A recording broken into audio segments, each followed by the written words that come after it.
Ayat ini melarang kita mengambil harta orang lain secara batil, misalnya lewat korupsi, markup anggaran, atau nyogok hakim supaya menang kasus. Di Indonesia, banyak kasus di mana seseorang nyolong uang rakyat lewat proyek fiktif, terus pas ketahuan, dia bayar pengacara mahal dan suap oknum hukum supaya divonis ringan. Allah tegaskan, meskipun secara hukum manusia kamu bisa lolos, tapi di sisi Allah itu tetap dosa, dan Allah tahu niatnya. 1. Kasus korupsi impor gula, edukasi dari ayat. Kita belajar dari salah satu kasus besar di negeri ini, ketika izin impor gula diberikan tanpa memperhatikan kebutuhan rakyat. Negara pun rugi besar. Ini jadi pelajaran bahwa saat keputusan dibuat demi keuntungan pribadi, bukan demi keadilan, maka itu melanggar perintah Allah di Al-Baqarah 188. Allah melarang kita memakan harta secara batil, apalagi dengan merugikan banyak orang. 2. Suap hakim dalam kasus pengadilan. Di negeri kita, pernah terjadi kasus di mana seorang hakim menerima suap untuk meringankan vonis seseorang, padahal tugas hakim adalah menegakkan keadilan.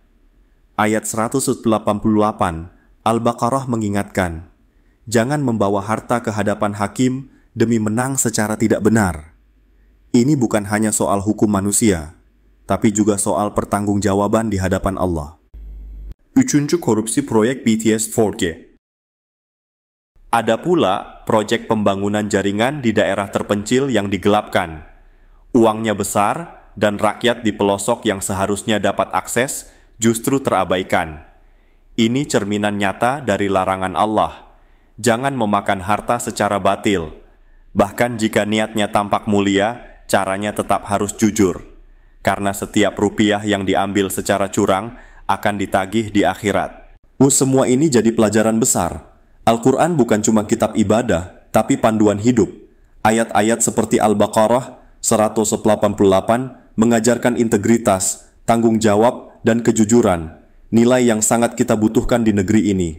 Kalau kita semua mau taat, insya Allah Indonesia jadi lebih berkah. Di negeri kita, banyak yang tergoda oleh kekuasaan dan uang, hingga berani menyuap hakim, atau memanipulasi kebijakan demi keuntungan pribadi.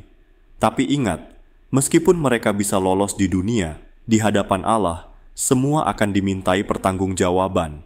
Mari kita jadikan Al-Quran sebagai pedoman hidup, agar kita selalu berjalan di jalan yang lurus.